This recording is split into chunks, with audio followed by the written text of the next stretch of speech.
Just diving right into the next one. We're gonna keep it rolling. So, Hebbian learning is depressing because you're like, oh wait, I kept watching that way of behaving even though it was horrible, and now I behave that way, and now I'm horrible. Okay, there is a technique that we know from neuroscience that undoes that damage, but it takes a lot of time, and you have to be consistent on your own. You have to show commitment. You have to be persistent.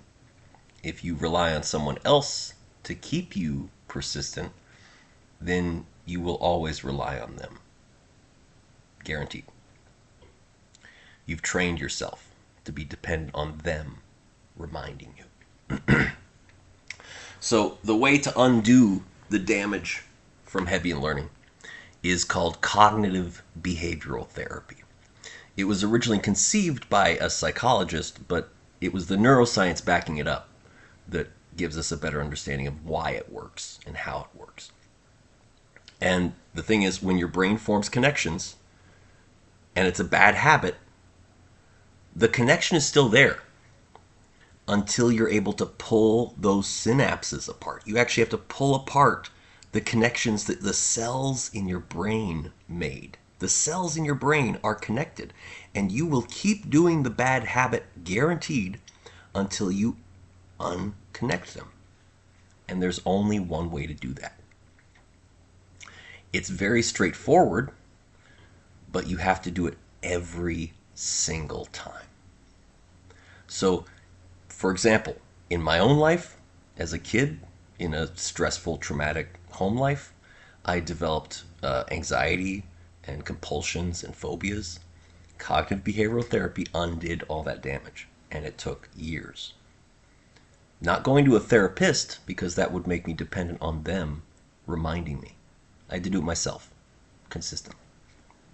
So here's how it works. If, when you feel something, you touch a certain part of your body, it has to be the same spot every time, and then you're saying something to yourself, that will wire together in your brain. Hebbian learning says whatever happened and whatever else happened at the same time, that gets wired together. So you're using that principle of Hebbian learning.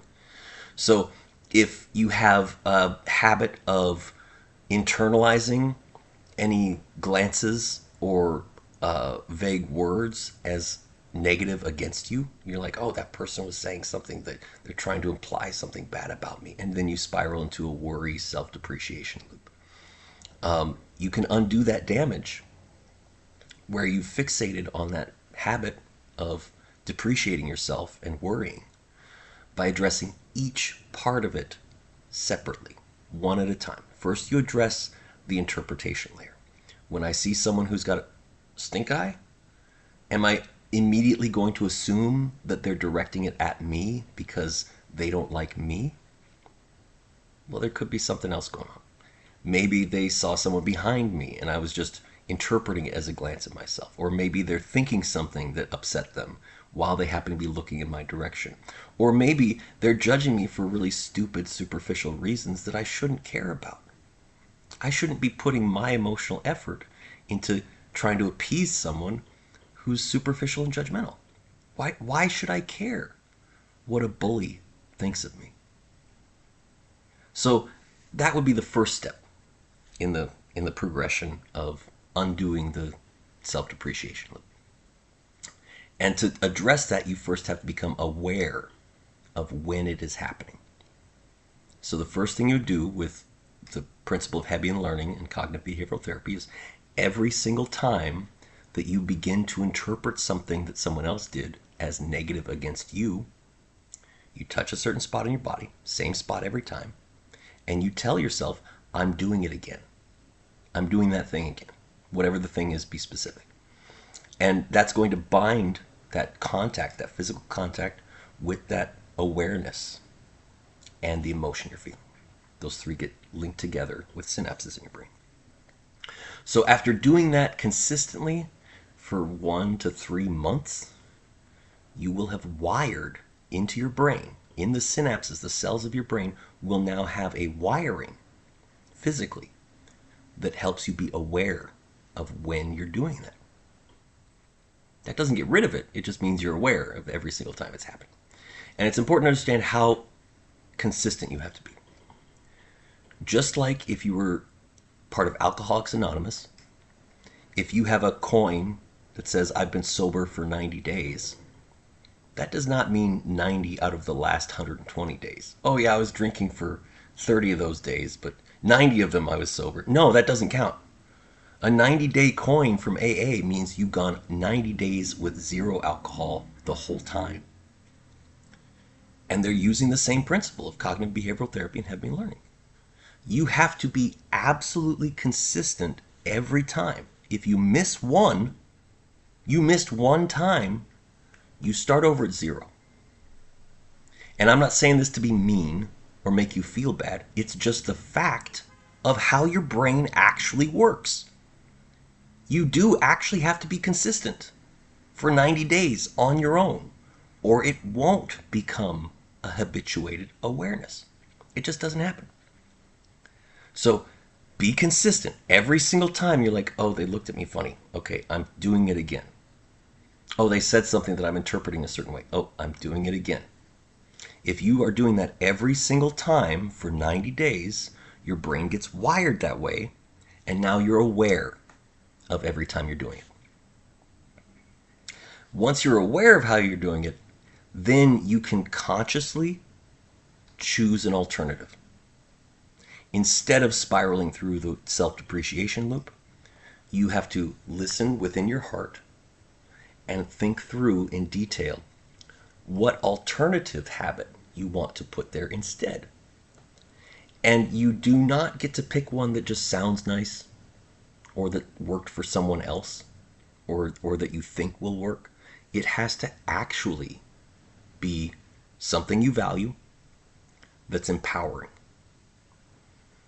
And what empowerment here means is not you feel more confident. It's not that you feel better. Empowerment means you actually have real power in reality. The results are more powerful. So if you're telling yourself, okay, instead of self-depreciating, I'm just going to hype myself up and tell myself I'm great, that's not empowering.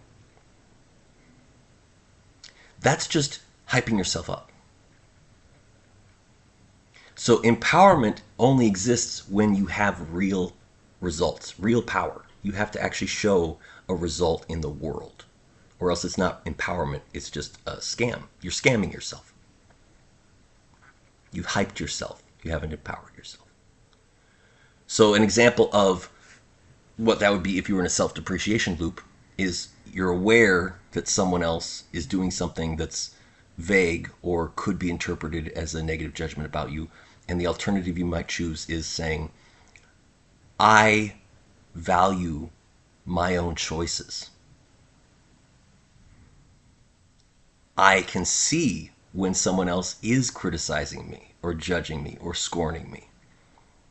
And I value my own choices. So you would then be turning your attention toward the results you're creating in the world that are valuable results. Instead of just telling yourself you're great, you have to do great. And that's what you get to value, is your real results that are great, instead of hyping yourself up. So it has to be something you value, and it has to be empowering. Because if it's not something that you actually value, your brain is not going to reinforce it. If you lie to yourself and say, I really want to be just forgiving, and you're not, if you don't actually want that for real, it's not going to wire. You're going to be able to tell after 90 days it didn't work. That's a pretty clear indication that you didn't actually want those things. You're going to have to be more honest with yourself and more self-aware, which are probably things to work on first. Develop your self-awareness and your honesty. Have some integrity. Then you'll have more success with all the other times that you use Hebb learning and cognitive behavioral therapy. So if you have that worry loop, there's all the different parts that you have to address. You have to become aware of it first. That's 90 days. And then you have to create an alternative that's valuable and empowering. And that's going to take 90 days. And then the next part you got to become aware of and create an alternative. And you're building up a set of habits that are actually more valuable and get you better real results in your life. And that's how you replace the bad habit. You can't ever just get rid of a bad habit. You have to replace it. It's the same with addictions. You can't get rid of the fact that you're addicted to something. You just have to find a better addiction. You stopped smoking and now you're exercising. So that's where we come from with cognitive behavioral therapy and Hebbian learning. And it's important to recognize that that has a dark side. Because cognitive behavioral therapy is when you consciously choose to do that for yourself, to build habits within you that are valued by you and are empowering. But there's the other side of it, which is called neuro-linguistic programming. And that's when someone else does it to you to create disempowering habits inside you. So neuro-linguistic programming is what advertisers love to do. It's what groomers love to do. That's how they get you under their spell. And if you want to understand how neuro-linguistic programming works, just look at that same pattern. You feel an emotion, physical contact, and you're saying something to yourself. That's exactly the pattern that neuro-linguistic programming follows. It's the same rule as cognitive behavioral therapy. It's operating on the basis of Hebbian learning. So what a groomer or a pickup artist will do is they'll see you and move toward you immediately, and they will touch one spot of your body when you feel a certain emotion. And they'll say a word when they do it. And they'll do that over and over again. So it'll happen that they come up to you and they say, "Oh, wow, you're amazing." Well, now you feel good. And they'll be touching you on the side, and then they'll say the magic word. And then they'll ask you, "What was a great time you had?" And you're imagining some awesome time you had in your life. You're recounting this event that was really inspiring or lovely or exciting. And you're feeling that emotion. And they touch you in the same spot and say the same magic word. And they keep doing this over and over again, where they touch you in the same location, they say the magic word when you're feeling a positive emotion. And they bind it together. And so in neuro-linguistic programming, that's called priming. And now, once they've bound those three things together, that place, they're touching your shoulder, they say sweet when you're feeling a positive emotion. Now, once those are bound together, they can say to you, "Hey, you should come to my friend's house. Wouldn't that be sweet?" And when they touch you in that same place and say the magic word, you start feeling the same emotion. They're bound together. And you now think that that emotion is natural. They have engineered your gut instinct. You think you're following your own desire. You think you're following your gut. But they actually bound those behaviors together first. And so this is closely tied to other fields of manipulation. Hypnotic suggestion, neurolinguistic programming, grooming and pickup artistry, CIA seduction techniques. They are all operating on the same tactics based upon Hebbian learning. You feel an emotion that they primed you for. They prompted an emotion. Then they touch you in a certain location and say the magic word. Until they can touch you there and say the magic word, and it'll trigger your emotion. And now you think it's natural. So that's why you don't want to just meet someone at a bar and start talking to them and get so excited because they're asking you about all this fun stuff. And then you walk into a lion's den. You don't want to do that. That's a bad strategy. It's much better for you on your own terms to seek out a person who you admire for their choices. Look at the kinds of choices that that person has made in their life. And if you admire the kinds of choices they've made, then you choose to engage. And that will protect you from the pickup artists and the groomers and the neurolinguistic programmers and the hypnotists. It's that simple. And if you're too anxious and afraid of rejection to be able to do that, then use some cognitive behavioral therapy on it.